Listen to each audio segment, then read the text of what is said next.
कुछ लोगों का बोलना लोगों को काफी अच्छा लगता है, वहीं कुछ लोगों का बोलना लोगों को काफी बुरा लगता है। और इन सब में चाहे आप अच्छा बोलने वाले हों या फिर बुरा बोलने वाले, यदि आप अनावश्यक बिना किसी काम के लोगों से बोलते रहेंगे तो निश्चित तौर पे आपका बोलना किसी को भी पसंद नहीं आएगा। कई बार हमने यह देखा होगा कि कुछ लोग अनावश्यक सामने वाले को अपनी बातों से परेशान कर दिया करते हैं, वहीं कुछ लोग बिल्कुल सधी हुई जरूरत की बातें करते हैं। इन दोनों लोगों को यदि आप देखते हैं तो समाज में कम बोलने वाले को ज्यादा लोग पसंद करते हैं, वहीं पे ज्यादा बोलने वाले को लोग कम पसंद करते हैं। एक बार एक व्यक्ति एक गुरुकुल में शिक्षा ग्रहण करने के लिए गया। उस व्यक्ति को एक सबसे बुरी आदत यह थी कि वह व्यर्थ में अनावश्यक बातें किया करता था। वह इतना बात किया करता था, इतना बोलने की उसकी आदत थी कि उसके साथ पढ़ने वाले सभी विद्यार्थी उससे परेशान हो चुके थे। उसके साथ पढ़ने वाले विद्यार्थी उसे जरा भी पसंद नहीं करते थे। उसके ज्यादा बोलने की ये खराब आदत की वजह से पूरे गुरुकुल में कोई भी बच्चा इस लड़के के न ही पास आना चाहता था और न ही इससे बात करना चाहता था। समय बीतता गया, इस लड़के की पढ़ाई पूर्ण होने वाला था। इस लड़के के अंदर ज्यादा बोलने की यह बीमारी इतनी ज्यादा बढ़ चुकी थी कि यह किसी की बातों को बिना सुने ही झट से अपनी बातों को रखने की कोशिश करता था। गुरुकुल में इसके अध्यापक इसे जो कुछ भी समझाने की कोशिश करते, यह लड़का तुरंत उनकी बातों को सुनने के अलावा झट से अपनी बातों को रख देता था। उसकी इस आदतों से उसके अध्यापक भी काफी परेशान हो चुके थे और उसकी इन्हीं आदतों की वजह से अपने पढ़ाई के समय में वह लड़का अपनी पढ़ाई की चीजों को अच्छी तरह से नहीं समझ पाया। पढ़ाई पूर्ण होने के बाद वह लड़का अपने घर गया। घर पे उसके माता पिता उसके पढ़ाई के बारे में पूछा तो उसने कहा, मैं मेरी पढ़ाई पूर्ण कर चुका हूँ, मैं बहुत कुछ सीख चुका हूँ। उसने अपनी बड़ाई बताते हुए अपने पिता से कहा कि मैं इतनी पढ़ाई कर चुका हूँ कि मैं अब दूसरों को भी बड़े ही आसानी से पढ़ा सकता हूँ। उसके बड़ी बड़ी बातों को सुनकर उसके माता पिता ने फैसला लिया कि जब उनका लड़का इतना शिक्षित है और यह इतना काबिल हो चुका है कि यह दूसरों को भी शिक्षित कर सकता है, तो क्यों न इससे यही काम करवाया जाए जिससे कि उनका भी भला हो और आने वाले समय में आसपास के और भी बच्चों का भला हो। वह लड़का दूसरे बच्चों को शिक्षित करने लगा, लेकिन उसकी अनावश्यक बातें करने की आदत से सभी छात्र परेशान होने लगे और वे सभी थोड़े समय बाद उससे शिक्षा ग्रहण करना बंद कर देते थे। यह लड़का काफी परेशान हो गया। इसने काफी कोशिश की, लेकिन इसके पास जो भी बच्चे आते वे ज्यादा दिन तक इससे शिक्षा ग्रहण नहीं करते। धीरे धीरे समय बढ़ता गया और इसकी स्थिति बेकार होने लगी। पर्याप्त पैसे न मिलने की वजह से उस लड़के के माता पिता ने सोचा कि क्यों न इस लड़के को किसी अच्छे जगह पे कोई दुकान दिलाकर इसका एक खुद का दुकान खुलवा दे। वह लड़का दुकान खोला, लेकिन फिर वहीं पे अनावश्यक बातों की कमी, ग्राहकों से बहुत ज्यादा बोलना, उसकी यही पुरानी आदतों की वजह से उस दुकान पर भी जो भी ग्राहक एक बार आते वह दोबारा इसके दुकान पे नहीं आना चाहते थे।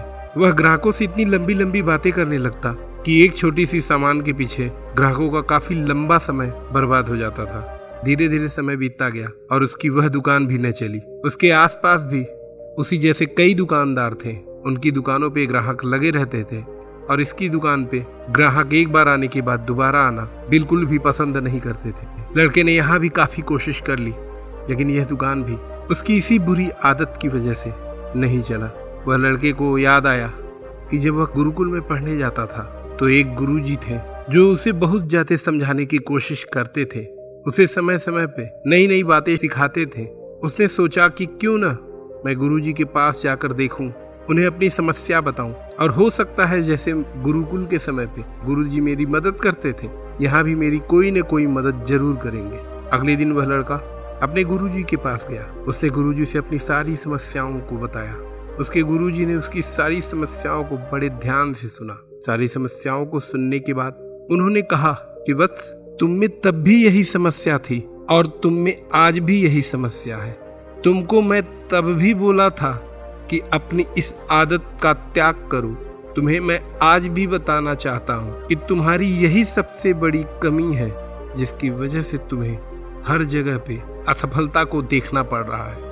उसके गुरुजी ने कहा, जैसा कि तुम गुरुकुल समय पे अनावश्यक बातों को करते थे वैसा ही आज भी तुम करते हो। ग्राहक तुम्हारी बातों को सुनने के लिए नहीं आता, ग्राहक तुम्हारे वहाँ सामान लेने आता है। जब तुम उन्हें अनावश्यक बातों में उनका समय बर्बाद करोगे तो वो ग्राहक कभी भी तुम्हारे वहाँ नहीं आना चाहेंगे। जैसा कि तुम उस समय पे करते थे, वैसा कि आज भी तुम यहाँ पे मुझे बताने के समय भी काम की बातों को न करके कई सारी अनावश्यक बातों को तुमने किया, जिससे यह मुझे प्रतीत होता है कि तुम्हारी असफलताओं का सबसे बड़ा कारण तुम्हारा अनावश्यक बातचीत, तुम्हारा ज्यादा बोलना है। उसके गुरुजी ने कहा, अच्छा एक बात बताओ, तुम जहाँ पर रहते हो यदि वहाँ पे अनावश्यक खूब बारिश हो जाए तो क्या होगा?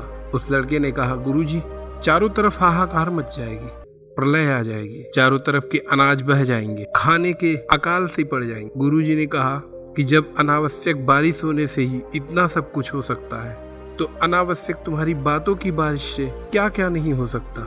कभी तुमने इस बारे में विचार किया है?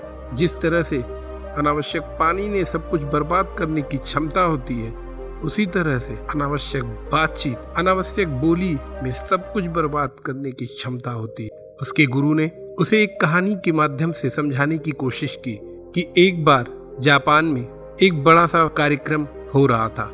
जिस व्यक्ति ने उस कार्यक्रम को करवाने की जिम्मेदारी उठाई थी, उस व्यक्ति ने एक सन्यासी को वहां पे उपदेश देने के लिए बुलाया था। सन्यासी वहां पर जैसे ही उपस्थित हुए, उनका उपदेश प्रारंभ हो गया।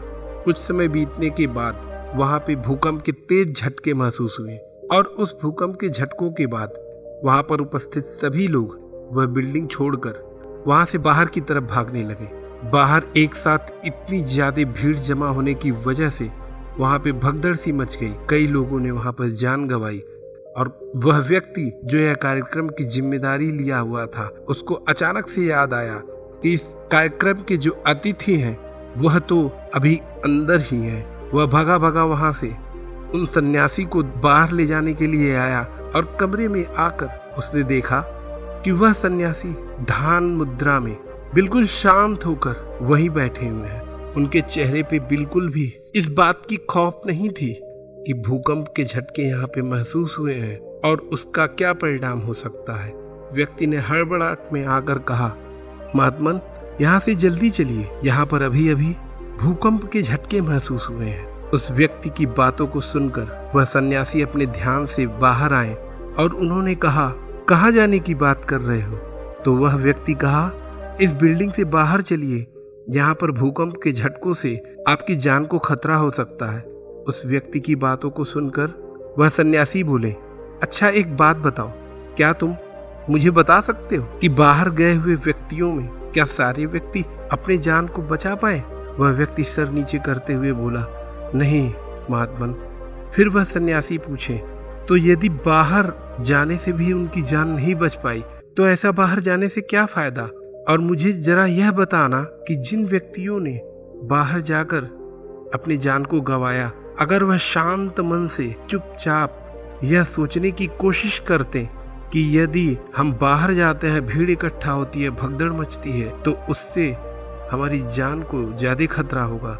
और यदि हम इस बिल्डिंग में रहते हैं और इस बिल्डिंग से अगर हमको बाहर जाने का मौका मिल रहा है, यानी कि भूकंप के झटके इतने तीव्र नहीं हो सकते, वह कुछ देर बाद शांत हो जाए और वह शायद अपने जान को यहाँ रुक कर बचा सकते थे। यह सोचने की क्षमता तभी आती जब वह शांत मन से मन को केंद्रित करके इस बारे में विचार करते। और यह इस तरह से अनर्गल बातचीत, अनर्गल आवाज करने से नहीं आती, यह शांत मन से आती है। लोग दूसरों को देखकर इधर उधर भागने लगे। लोग अपनी बातचीत से एक दूसरे को डरवाने की कोशिश करने लगे। यदि सभी व्यक्ति शांत रहते, अनावश्यक बातें नहीं करते, तो इस तरह की भगदड़ नहीं मचती और हो सकता है यहाँ पे सारे लोग बिल्कुल ठीक होते। सन्यासी की बातों को सुनकर उस व्यक्ति ने कहा, मुझे कुछ समझ में नहीं आया। तो सन्यासी ने कहा, मैं यह कहना चाहता हूँ कि व्यर्थ में हमें बातचीत नहीं करना चाहिए। हमें उतना ही बोलना चाहिए जितना कि जरूरी हो। हमें अपनी वाणी पे नियंत्रण रखना चाहिए। सारा खेल इन शब्दों का है। इसी शब्दों से लोग भ्रमित हुए और इसी शब्दों की वजह से लोग बाहर की तरफ भागे। लोगों के मन में इन्हीं शब्दों की वजह से डर का माहौल आया। और जब तक अपनी वाणी पे नियंत्रण नहीं होगा, हमारे मन पे कभी भी हमारा नियंत्रण नहीं होगा।